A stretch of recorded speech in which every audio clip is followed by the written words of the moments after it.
สบายดีบรรดาท่านที่เคารพนับถือและหักแพงทั้งหลายโดยอิงตาม FC เสนอมามื้อนี้พ่อใหญ่แก๊สสิอ่านประมวลกฎหมายแพ่งปี 2018 มาตรา459สิทธิและพันธะของผู้ออกแรงงานผู้ออกแรงงานมีสิทธิดังนี้ 1. ได้รับเงินเดือนหรือค่าแรงงาน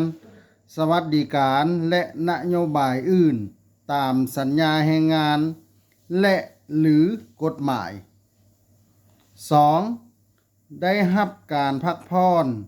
การเบิ่งแยงสุขภาพและความปลอดภัยในการออกแรงงาน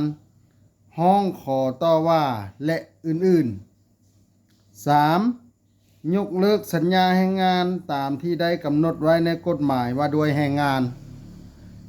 4. นำใช้สิทธิ์อื่นตามที่ได้กำหนดไว้ในกฎหมายผู้ออกแรงงานมีพันธะดังนี้ 1. ออกแรงงานตามที่ได้ตกลงกันในสัญญาแรงงาน